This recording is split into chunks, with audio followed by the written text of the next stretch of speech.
Donc bonjour à tous, moi je suis David Gualino, je suis le CEO de Iona Robotics. Iona Robotics c'est une spin-off d'INRIA qui développe et qui commercialise un ensemble de logiciels, des logiciels de perception de l'environnement, qui ont besoin de capteurs évidemment, des logiciels aussi de prise de décision.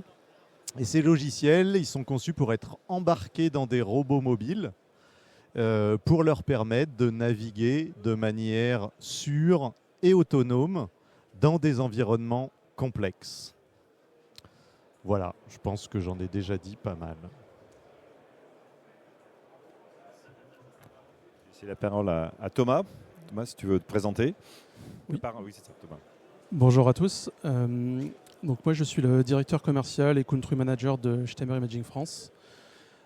Stemmer Imaging, on est distributeur multimarque de composants dans la vision industrielle et on apporte une valeur ajoutée sur cette base de composants sur étagère pour permettre en fait de réaliser des sous-systèmes, des sous-ensembles et apporter une plus-value et surtout un accompagnement vers nos clients. Donc, pourquoi Stemmer au sein de la robotique, on a aussi du coup par rapport à ces sous-ensembles designé il y a déjà maintenant quelques années un système pour apporter du coup un œil à la robotique avec des capteurs de vision et un développement logiciel électronique pour faire un système tout autonome pour justement faire de la manipulation d'objets par le biais du robot. Ok, merci, merci Thomas. Fabrice, tu veux présenter les activités du CEA? Alors le CEA, petite start-up que personne ne connaît. On doit être 2 ou 3, je pense. Voilà. En fait, on fait tout. On ne fait pas de machine à laver encore, mais on fait le nucléaire, la santé et, en ce qui me concerne, donc la vision par ordinateur, l'informatique, la cybersécurité et la robotique. Donc moi, plus particulièrement, je fais de la vision pour la robotique. Donc localisation d'objets, détection d'anomalies, caractérisation. Et surtout tout ce qui va être du coup embarqué proche du robot et avec une fréquence relativement élevée. Okay, merci. Et puis effectivement Gilles Lassangrier donc de ST Micro. Oui, bonjour, je m'appelle Gilles Lassangrier, donc je m'occupe chez ST Micro de tout ce qui est capteur MEMS. Alors le MEMS c'est du système électromécanique miniature, j'aurai l'occasion de détailler un petit peu plus. ST Micro, c'est une boîte de semi-conducteurs, vous savez, franco-italienne, avec environ 50 000 personnes au travers le monde, 10 000 personnes en France. C'est un grand bassin d'emploi, essentiellement dans les zones de Grenoble, d'Aix-en-Provence, de Rousset, Rennes, de Tours et de Rennes. Donc voilà, une société de semi-conducteurs, donc on fabrique des composants électroniques. Ok, merci. David, on va rentrer dans le vif du sujet. Sur quel type de projet, type de problématique, et puis en illustrant avec un exemple que tu adresses, que l'équipe de Iona Robotics adresse aujourd'hui. C'est une jeune société encore, mais avec déjà des cas d'usage.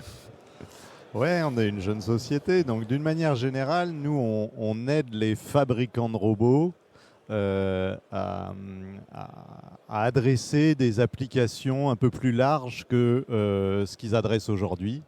Aujourd'hui, les robots, ils sont les robots mobiles, ils sont assez confinés, on va dire, dans des zones sécurisées où il y a peu de présence humaine.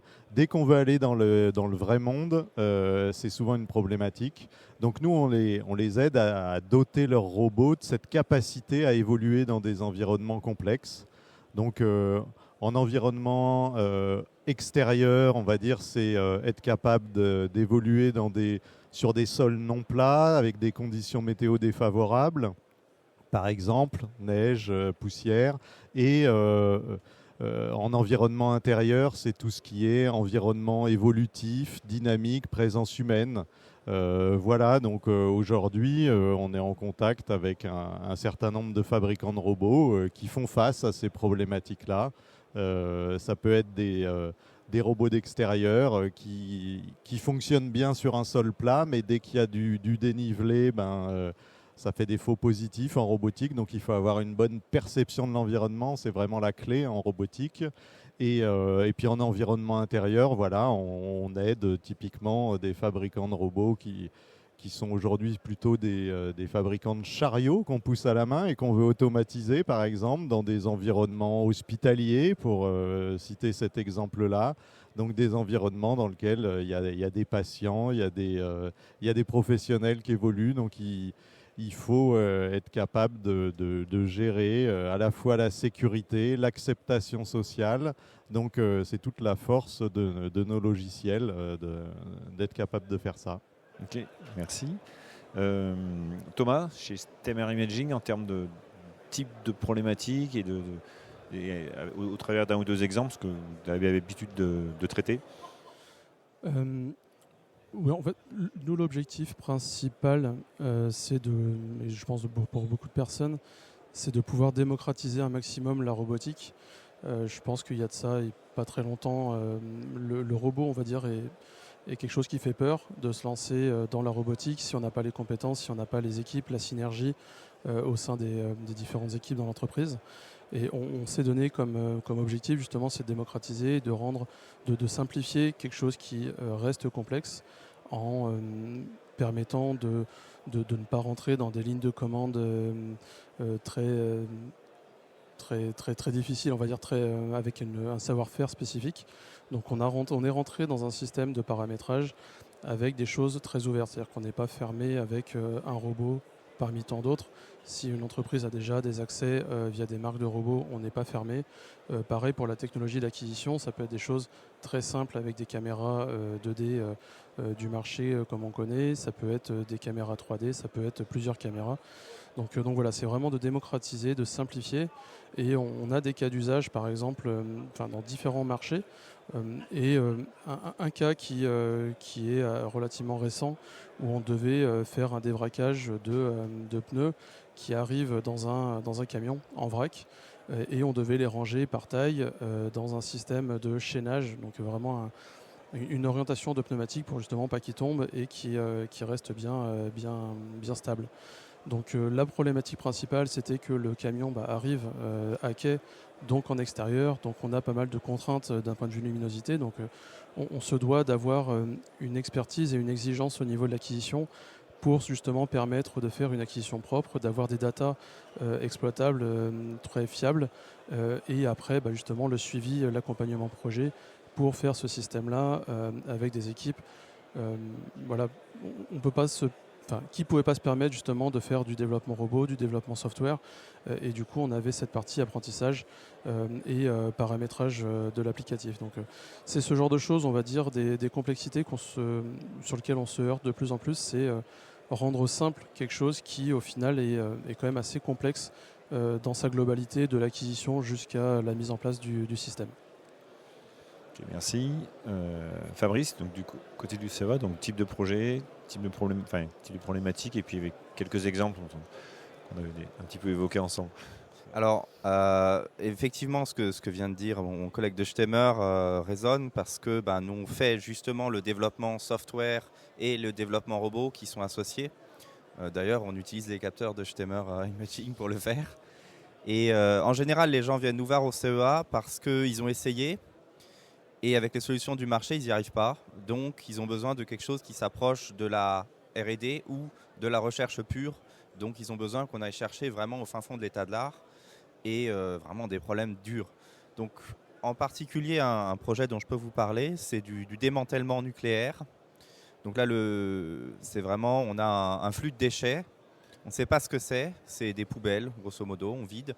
Et on doit trier ce qu'il y a là-dedans. Alors, c'est des choses qui sont potentiellement irradiées.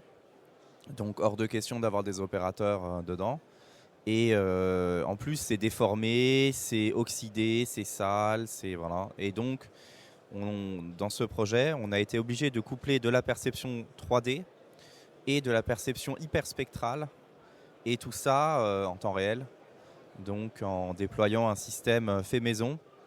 Et en parallèle, donc il y a d'autres systèmes qui sont déployés, et on pense que ces autres systèmes ne marcheront pas, et c'est pour ça qu'on a une solution beaucoup plus intelligente et beaucoup plus lointaine en termes de recherche pour résoudre cette problématique. Sachant que dans ce que tu disais, effectivement, c'est un petit peu parlé, c'est que tu as une problématique de tapis roulant, donc ça bouge, et puis ensuite tu as une problématique de préhension aussi. Contrairement à du tri de déchets ménagers où c'est généralement des flux d'air qui dégagent qui trient les déchets. Là, tu as une problématique de préhension pour ensuite. C'est quand même un use case relativement complexe. Et sachant que l'appréhension est faite non pas avec une pince bidigitale, mais avec une pince pluridigitale. Donc on a plein de degrés de liberté dans tous les sens qu'il faut contrôler. Et certains objets font la taille d'une pièce de 2 € et d'autres font plusieurs kilos. Avec la même pince, bien sûr. Sinon, c'est pas drôle. Merci. Gildas, donc du côté de ST en termes de fabricant de semi-conducteurs, donc de MEMS, en termes de use case, de type de problématique, qu'est-ce qu'apporte surtout le MEMS dans tout cet environnement? Effectivement, ce qu'on va fournir, ça va être le hardware, la base même qui va permettre en définitive au robot de fonctionner normalement. Donc le MEMS, c'est un composant, c'est une technologie qui va permettre de réaliser ce qu'on appelle des centrales inertielles. Alors la centrale inertielle, on parlait tout à l'heure de degrés de liberté, ça fournit les 6 degrés de liberté qui permettent de caractériser un objet en déplacement. On appelle ça les translations. Hein. Pour caractériser un mouvement dans l'espace, il faut 3 translations et 3 rotations parce que l'objet peut tourner sur lui-même. Donc on parlait également des doigts du robot. Pour caractériser le déplacement et la position des doigts dans l'espace, il faut aussi avoir une centrale inertielle, une par doigt en définitive. Et donc si je prends l'exemple d'un humanoïde, aujourd'hui le robot humanoïde, on en entend parler pas mal au niveau de l'actualité. Et on estime que le marché, ça va être à peu près 10 000 robots humanoïdes d'ici l'année prochaine. Et d'ici 10 ans, ça devrait être environ plutôt 10 millions d'unités plutôt que ce petit nombre. Sachant que dans un robot humanoïde, pour pouvoir déterminer exactement tous les déplacements, que ce soit les bras, les articulations des jambes, des poignets, des épaules, etc., et de la tête évidemment, c'est jusqu'à 16, 32, même parfois 60 centrales inertielles qu'il est nécessaire d'avoir pour pouvoir réaliser en définitive la recomposition et la reconstruction exacte du déplacement d'un robot. Après, tout n'est pas aussi complexe que ça. Hein. On a des cas d'usage qui sont beaucoup plus simples. Si on prend par exemple le robot ménager, que ce soit un robot aspirateur, tondeuse ou un robot de piscine, voilà, on travaille avec Zodiac pour tout ce qui est robot de piscine.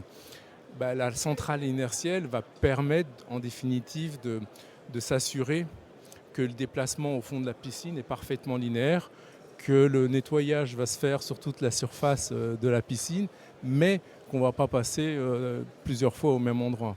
Donc si jamais il y a un objet qui est détecté, on a aussi des composants pour détecter les objets, hein, ça va être par exemple des time of flight. Et donc on va pouvoir contourner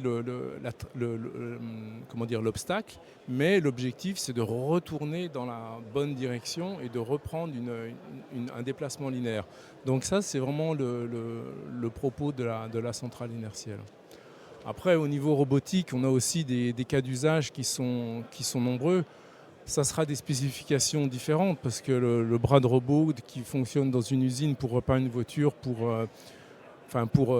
la maintenance prédictive, il va fonctionner 7 jours sur 7, 24 heures sur 24. Donc lui, il aura des spécificités relatives à son cas d'usage. Et pour l'automobile, c'est exactement la même chose. On peut considérer que la voiture autonome, ça va être une espèce de robot. Et dans ce cas-là, les capteurs de centrale inertielle vont être nécessaires, mais pas suffisants, vont se compléter avec des capteurs d'image, lidar, etc. Mais là, une centrale inertielle sera présente au sein du véhicule et devra assurer un certain nombre de standards de sécurité du style ASIL B, ASIL D en fonction de l'usage. Voilà, c'est quelques exemples qui mettent en œuvre les centrales inertielles de ST. Ok, merci. David, donc pour Yoda Robotics, aujourd'hui, c'est le cœur de la conférence, mais la place des capteurs, bien sûr, est très importante, mais également l'IoT. Et dès qu'on parle capteur, on parle traitement de signal, traitement de la donnée pour la transformer généralement en info, l'information exploitable par les systèmes qui doivent être on va dire piloter, et la question du edge versus le cloud et à quel endroit on positionne les traitements. Donc chez Iona, comment vous travaillez, quel type d'architecture voilà. Alors, on va dire que chez Iona, nous, notre spécialité, c'est la reconstruction de l'environnement physique proche du robot. Donc, cette fonction-là de perception de l'environnement, elle est réalisée en embarqué. Donc, évidemment, la donnée de base, c'est les capteurs qui vont équiper les robots. Donc, nous, notre savoir-faire, c'est d'être capable de fusionner toutes ces données issus de n'importe quel type de capteur. On est agnostique finalement du type de capteur, donc ça peut être du lidar, de la caméra de profondeur, du radar, de l'ultrason, du time of flight dont on parlait tout à l'heure. Toutes ces données-là, en fait, on va leur associer un niveau de confiance avec une approche probabiliste et on va fusionner l'ensemble pour recréer une représentation unique de l'environnement. Et tout ça, tous ces algorithmes, ils sont embarqués dans une GPU qui est elle-même embarquée sur le robot. C'est l'architecture de base. Après, quand on parle d'IoT, c'est de la communication entre robots parce qu'on est aussi capable d'intégrer des données qui proviennent d'un autre robot qui va circuler aux alentours.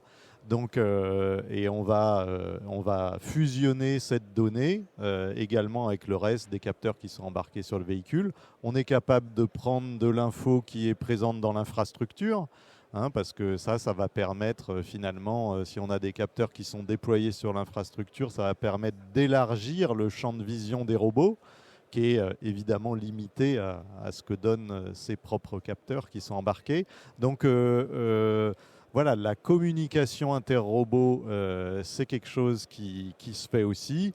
Et puis après, on va dire que nous, la partie vraiment perception-navigation, elle est très embarquée et on s'interface en général avec ce qu'on appelle la gestion de flotte des robots qui, elle, a plutôt tendance à tourner dans le cloud et qui gère les missions. Globalement, elle va nous envoyer des points de destination et puis nous, on va se débrouiller pour y aller. Voilà globalement comment ça fonctionne. Merci. Thomas, donc chez Stemer, la place des capteurs, la place des traitements, même question. Nous, chez Stemer, on va dire, historiquement et même encore aujourd'hui, c'est principalement un edge. Moi aussi parce que la puissance de calcul aujourd'hui a énormément évolué et permet de faire énormément de choses directement en local, à côté du robot ou vraiment à proximité. Donc aujourd'hui, je pense que 95% des applications sur lesquelles on travaille restent en edge. On a la possibilité d'externaliser et de le faire sur du cloud. C'est principalement le cas quand on a plus une approche sur une base d'IA où effectivement l'apprentissage est fait et tourne en fait sur un cloud et que l'inférence et du coup vraiment on est sur des systèmes en edge mais sur des bases sur des petites cartes Jetson de Nvidia où du coup effectivement ça permet aussi de réduire les puissances déployées et d'avoir aussi une gestion coût tarifaire on edge si jamais il y a un déploiement sur ligne qui est plus intéressante on va dire d'un point de vue tarifaire. Donc la complexité on va dire nous amène vers une gestion sur du cloud. Par contre, effectivement, il y a aussi ces notions tarifaires qui permettent aussi sur des déploiements et des répétitions de systèmes sur une ligne de production. C'est des échanges qu'on a avec des clients importants, des clients finaux importants, où effectivement la notion cloud edge se pose. Mais aujourd'hui, 95% se fait sur du edge. Merci. Fabrice, tu veux compléter parce que c'est un vrai sujet, le passage de l'apprentissage à l'inférence oui. des modèles. Alors, on a d'ailleurs une répartition assez stricte entre le edge et le cloud. Donc dans le cloud, alors, on n'appelle pas ça un cloud, on appelle ça un cluster de calcul. Bon, je ne sais pas quelle est la différence, c'est plus scientifique. On a un cluster du top 500 et heureusement qui nous permet d'entraîner nos modèles de réseau de neurones. Voilà, donc c'est des très très grosses puissances de calcul. On utilise 8 GPU sur une semaine, ça c'est peanuts. D'ailleurs c'est un problème actuellement, la puissance de calcul. Bon, c'est un ticket d'entrée à payer qui est moins cher avec le cloud, hein, parce qu'il y a des fournisseurs AWS, etc., qui fournissent de la puissance de calcul. Et on fait aussi de la simulation numérique sur le cloud, donc notamment pour générer des gros datasets qu'on utilise pour nos modèles d'IA. Et ensuite, tout le reste est en local. Alors, je trouve le terme de edge un peu ampoulé. C'est plutôt le développement qu'on a toujours fait avant. Maintenant, on appelle ça du edge. En gros, on ne peut pas faire du cloud parce qu'au niveau de la latence, sur un tapis roulant, on cherche de la milliseconde. Donc avec le cloud, ça s'est déconnecté pendant une seconde. Ah, dommage. Donc ça, c'est vraiment pas faisable actuellement, même si dans certains projets européens, on a l'utilisation du cloud, notamment pour donner des points de mission ou pour interagir avec les robots. Mais sur tout ce qui est capteur de sécurité en particulier, détection de personnes, détection de danger et l'exécution des actions réactives basées vision, basées toucher, c'est que de l'embarquer en pratique. Tout à fait. Gildas, pour rester, par définition, vous êtes plutôt edge. Oui, en effet. Très proche capteur même. Oui, on a été un petit peu précurseur dans le edge au niveau du capteur. Alors un capteur, une centrale inertielle, ça fait 2,5 mm par 3 mm. Alors évidemment, on ne va pas mettre du GPU dedans. Et donc le traitement edge d'IA, on appelle ça un petit peu du machine learning néanmoins ou de la machine d'état, va nous permettre de traiter les données locales au capteur. Donc on mentionnait la latence, ça fait partie effectivement des gros atouts que le CISAX ou la centrale inertielle permettent de résoudre in situ, donc d'avoir ces mécanismes embarqués. Après, ça permet aussi d'éviter un petit peu les aspects altération des données. Si le traitement il est fait au niveau local du capteur, on va éviter que les données puissent être altérées. On va également gagner énormément, mais énormément en consommation, parce que au lieu de transférer toutes les données qui sont peut-être ou pas utilisées, elles vont être traitées in situ, et seules les données qui sont prêtes à l'emploi et qui sont utiles pour l'application seront transférées à l'application. On parlait de fusion de données, on a des algos embarqués de fusion de données qui permettent de calculer des quaternions pour bien recomposer le mouvement d'un déplacement. Et puis, je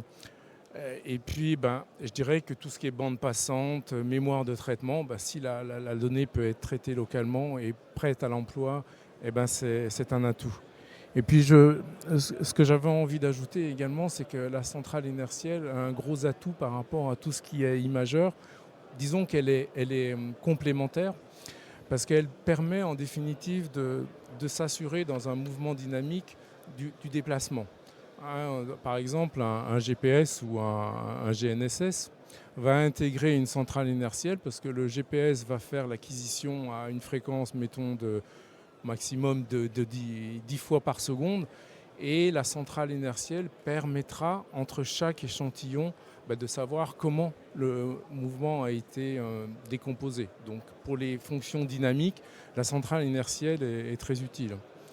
Et également, quand le GPS ou quand la caméra ne voit plus, quand on est dans un parking, quand on est dans un tunnel, quand on est, quand il fait nuit ou qu'il y a du brouillard, la centrale inertielle, elle fournira toujours son information par rapport au déplacement de l'objet, alors que une caméra sera plus invisible. Donc c'est vraiment important d'avoir cette complémentarité des technologies pour justement avoir un fonctionnement qui soit le plus précis et avec un maximum de choses qui puissent être faites au niveau du capteur intrinsèquement, donc en edge. Ok, merci. En termes, en final, c'est ce qu'on cherche, en termes de résultats, de gains.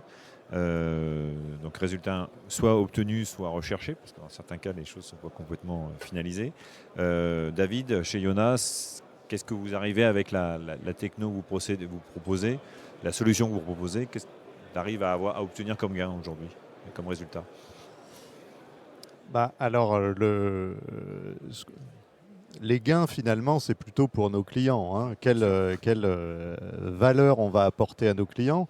Tout simplement, on va leur permettre de se déployer là où ils ne se déploient pas aujourd'hui.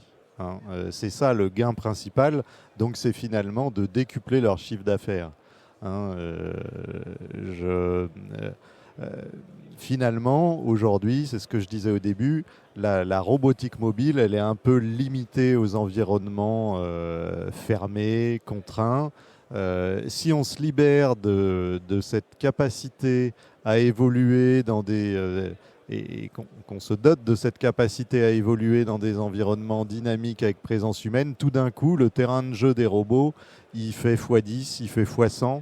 Donc c'est ça qu'on permet à nos clients. Et de manière très concrète, les fonctionnalités qu'on leur offre pour ça, hein, c'est finalement de la navigation prédictive, donc d'être capable d'anticiper tous les mouvements des objets dynamiques de l'environnement, et de la navigation contextuelle, c'est-à-dire prendre en compte la nature des objets qui les entourent pour évoluer de manière bien plus intégrée dans ces types d'environnements. Donc voilà, globalement, nous, notre proposition de valeur, c'est vraiment de leur dire si vous intégrez notre technologie, le niveau de QI de vos robots va augmenter un peu et ils vont être capables de faire plus de choses et d'aller dans des endroits plus réels, je dirais, tout simplement. Hein. Parce qu'aujourd'hui, il ne suffit pas de grand-chose pour bloquer un robot qui a un trajet prédéfini, hein, ça c'est typique. Il suffit qu'il y ait un objet à terre à ce moment-là, il va s'arrêter. Puis il va attendre une intervention humaine. Ça casse tout l'intérêt des solutions robotiques, en fait. Donc, si on se libère de toutes ces contraintes, on peut aller dans des environnements réels et du coup avoir des opportunités de croissance vraiment intéressantes partout là où ça fait du sens de mettre des robots. Ok, merci. Thomas, donc pour STEMer Imaging, les principaux gains, les principaux résultats que vous arrivez à obtenir Donc également pour nos clients, pour les utilisateurs, mais c'est, je dirais principalement, c'est efficacité et rentabilité. Si je reprends mon cas initial sur le dévraquage là, de pneus dans un camion, il y a un autre gain qui est aussi énorme. Hein. Typiquement, quand on change nos pneus de voiture, à la fin on a mal au dos. Quand il faut dévraquer un camion complet, ça peut être des pneumatiques, des gros pneus. C'est vite assez compliqué. Ça amène aussi des charges lourdes aussi pour les employés. C'était fait avant manuellement. Donc ça apporte aussi un gain médicinal et c'est pas négligeable. Et quand je reparle d'efficacité, c'est-à-dire que avant c'était fait manuellement, on prenait les pneus, on les rangeait, mais là sur l'opération robotisée, on a une autre caméra qui va détecter la taille du pneumatique, si c'est un pneu été, un pneu hiver. On va aussi peut-être déceler, si c'est pour du rechappage, analyser le taux d'usure pour aussi le reclasser dans un autre endroit. Enfin, en plus de cette manipulation lourde, on a aussi de l'aspect qualité ou de l'aspect de tri pour faire ces différentes manipulations. Donc voilà, c'est vraiment un global et c'est efficacité, rentabilité et aussi la médecine pour éviter notamment les TMS. Quoi. Ouais. Exactement, les TMS. Ouais. Fabrice, tu as aussi cette dimension, hein, tu disais, notamment dans l'environnement nucléaire. Je clairement, rebondis sur les TMS. Oui, alors, en général, quand on vient nous voir, c'est qu'il y a un problème. Les TMS, c'est l'une des raisons principales. Donc, on a eu un cas d'usage avec Renault. Ils sont venus nous voir, ils nous ont dit les petites pièces en robotique, on s'en fout. L'humain, il est plus rapide, il a deux mains. Hop, avec ses deux mains, il passe d'une à l'autre, il retourne la pièce, pas de problème. Par contre, quand la pièce, elle pèse 25 kg, le gars, à la fin de la journée, il a mal. Donc TMS, trouble musculo-squelettique, qui est un vrai souci, notamment quand on parle de vieillissement de la population. Absolument. C'est bien, mais il faut aussi le prendre en compte. Voilà. Et donc ça, ou alors ça va être l'exposition nucléaire. Donc il y a une loi en France qui dit que si on peut réduire l'exposition, on doit le faire. Donc à partir du moment où le robot existe, on peut réduire l'exposition, donc on doit le faire. Et une troisième raison aussi, c'est certains travaux qui ne provoquent pas de TMS, mais qui sont pénibles. Donc par exemple, on a une société qui est venue nous voir, ils plantent des arbres, et au bout de 3 ans, les arbres ils sont envahis par la végétation, les ronces et tout, et donc ils veulent passer et enlever les ronces. Sauf que ils avaient des gars avec une débroussailleuse qui mettaient 2 jours pour faire le truc. Et donc, il nous a dit, on ne pourrait pas mettre un système robotique qui va désherber tout seul. Parce que, les gars, sous la pluie, avec la débroussailleuse, ce n'est pas le métier le plus fun du monde. Et en général, j'insiste sur ce point, la robotique ne remplace pas vraiment l'emploi des gens déjà existants. Elle vient complémenter l'emploi pour gagner en productivité et pour rendre l'emploi moins pénible. Ok, merci. Gildas, donc vous restez.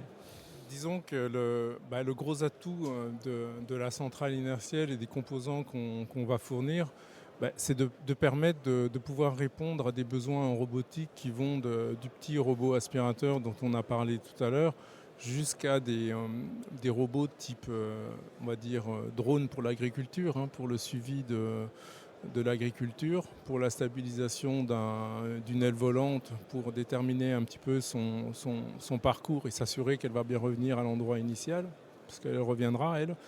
Et puis jusqu'à des voitures autonomes. Donc l'objectif, c'est de fournir des composants pas chers. Une centrale inertielle pour un robot, c'est quelques euros. Donc ça s'adresse vraiment à un large spectre d'applications. Et puis de fournir également des outils embarqués ou des outils logiciels qui permettent de fusionner les datas, de fusionner les informations qui proviennent de ces sensors et de toujours continuer à améliorer ces sensors, ces capteurs pour qu'ils soient de plus en plus performants, qui répondent de plus en plus aux nouveaux besoins, qui consomment de moins en moins et qui soient de plus en plus précis et indépendants des contraintes extérieures. Voilà, c'est un petit peu les évolutions. Okay. En plus, pour aller sur le sujet de la pénibilité, intervient aussi sur les exosquelettes. Ouais. Oui, en effet, que ce soit un robot, je dirais autonome, ou que ce soit un exosquelette, il y aura besoin d'une centrale inertielle pour la fiabiliser son déplacement. Et l'exosquelette, on a en tête, tu parlais tout à l'heure du non-remplacement de l'humain, mais typiquement l'exosquelette, ça peut être aussi pour faire remarcher des personnes handicapées. Et on se rend bien compte que tout ça, que ce soit une charge lourde pour simplifier le boulot de manutention ou que ce soit pour faire remarcher un handicapé, c'est des objectifs qui sont vraiment super sympas et dans lesquels une centrale inertielle, si elle n'est pas chère, c'est encore mieux, dans la centrale inertielle est nécessaire. Ok, merci. David, on parle de plein de choses, de retour, de gains, etc. Par contre, c'est pas toujours simple. Quelles sont les principales difficultés rencontrées, les points durs qu'il faut prendre en compte, puisqu'un projet, c'est tout un chemin, un cheminement. Et pour le mener à bien, ta vision pour Iona Robotics? Nous, la difficulté, elle vient probablement de notre jeune âge. C'est-à-dire que la société, elle a un mois. Donc, on a vocation à vendre dans le domaine industriel, à des fabricants de robots industriels. Donc, on sait quand même que c'est un secteur qui n'est pas fait de 100% d'early adopters. Donc la problématique, elle est là, c'est d'arriver à convaincre que malgré notre jeune âge, la techno, elle a maturé pendant 30 ans au sein d'une équipe INRIA. Donc c'est pas n'importe quoi qui sort, il y a une maturité. L'équipe, elle a une maturité aussi. Et voilà, donc il faut nous faire confiance. Je dirais que c'est ça, une des principales problématiques, c'est d'enclencher cette confiance finalement. Et puis l'autre qui va un peu avec, c'est que historiquement, on s'adresse à des fabricants de robots qui ont internalisé le développement de ces logiciels de perception et de navigation. Donc il faut les convaincre qu'ils auront mieux pour moins cher en travaillant avec nous. Nous qui sommes les spécialistes de cette partie perception-navigation et nous qui savons finalement mutualiser ce développement auprès de différents constructeurs. Voilà, leur valeur ajoutée, il faut qu'ils la fassent sur la partie applicative, ce à quoi sert le robot proprement dit, mais sur une partie, on va dire, assez générique, qui est la perception et la navigation. L'idée, c'est qu'il s'appuie sur nous. Tout ça, c'est un processus qui va probablement prendre un peu de temps, comme ça a pris du temps dans l'automobile. L'automobile, historiquement, c'est des fabricants qui faisaient tout, et puis petit à petit, ils se sont mis à être intégrateurs de solutions et s'appuyer sur des équipementiers spécialisés. Voilà, nous, on est un équipementier de la robotique spécialisée, et notre challenge, c'est d'arriver à aller vers ce modèle-là, finalement. Ok, merci. Thomas, donc pour Stemmer Imaging, les mêmes choses, les difficultés rencontrées, les points durs qu'il faut avoir qu'il faut prendre en compte, quoi. Difficulté, je pense que c'est la crainte. Aujourd'hui, il y a beaucoup de nos clients, prospects, voient encore le robot comme une crainte. C'est-à-dire, est-ce que c'est eux qui prennent ce risque-là de déployer un robot avec des nouvelles compétences, des nouvelles connaissances, ou alors est-ce qu'ils externalisent justement ce risque-là? Nous, on ne le prendra pas à 100%. Il y a souvent 3 acteurs, c'est-à-dire Stemmer sur la fabrication, la conception, le suivi du projet, l'analyse, le pré-test, etc., le dérisquage. Et il y a un autre acteur qui est l'intégrateur, c'est-à-dire qu'il faut quand même que quelqu'un installe ce système complet, sauf si le client ou justement prend ce risque-là et a les connaissances et dans ce cas-là le fait. Mais il y a toujours cette crainte de qui est-ce qui va prendre ce risque, parce que mine de rien, c'est quand même vu comme un risque quand on commence à se lancer dans ce genre de système. Donc aujourd'hui, on essaie justement d'apporter les différents acteurs qui pourront justement résoudre ces problèmes. Nous, on accompagne au maximum également. Et il y a aussi, mine de rien, et encore cette année, et voire l'année dernière, la partie économique qui rentre aussi en jeu. On ne parle pas d'une webcam, on parle d'un système qui a un certain coût, qui va en faire gagner, bien sûr, hein, c'est l'objectif. Après, il faut bien le calculer, analyser justement son rendement et qu'est-ce qu'on y gagnera derrière pour avoir justement une analyse complète sur ce genre d'investissement et comment est-ce qu'on le met en place. Ok, merci. Fabrice, donc pour le CEA, toi, de ton côté, en termes de difficultés rencontrées, les points un petit peu durs dans les projets? Alors déjà, je rebondis sur le rôle de l'intégrateur. Le rôle de l'intégrateur est vraiment critique parce qu'on a des chaînes algorithmiques qui sont de plus en plus complexes et de plus en plus de chaînes algorithmiques distinctes dans la même chose. Un seul exemple, on a plusieurs algorithmes qui utilisent des réseaux de neurones. Est-ce qu'on a suffisamment de mémoire pour faire tourner tous ces réseaux de neurones en même temps, le séquencement, le parallélisme, etc. Et ça me fait arriver sur le problème de la puissance de calcul. En tant que chercheur, on va toujours essayer de développer les plus gros réseaux possibles qui gagnent 0,5 points sur ImageNet. Mais ces réseaux-là ne sont pas embarquables. Soit parce qu'ils sont trop gros, soit parce que certaines couches qu'ils utilisent ne sont pas implémentées sur des architectures embarquées, et ne sont pas utilisables. Et donc, on est tout le temps obligé de jongler. Et je pense qu'une leçon à retenir, c'est qu'il faut, quand on crée les réseaux de neurones pour une certaine tâche, il faut déjà prendre une architecture ou créer une architecture qui soit utilisable pour la tâche finale. Donc ça, c'est un point technique, mais un grand nombre de projets que j'ai vus se sont heurtés à ça dans la phase finale d'intégration et ça a fait perdre beaucoup de temps à tout le monde. Ok, merci. Gildas? Donc moi, mes problématiques ou les problématiques que j'ai rencontrées sont vraiment plus basiques et hardware, puisqu'elles sont associées aux capteurs. Donc je dirais qu'elles sont de deux types pour ce qui nous concerne. Le premier, c'est l'autonomie énergétique. Donc ce que l'on fait, c'est qu'on travaille à développer des solutions qui soient des centrales inertielles chez ST qui soient de plus en plus basse conso, mais tout en gardant aussi une précision et une exactitude de plus en plus élevée. Donc là où on va gagner en définitive sur l'aspect énergétique, c'est qu'on va prédigérer, comme je disais tout à l'heure avec le Edge, on va prédigérer les informations et renvoyer que ce qui est vraiment utile pour l'application.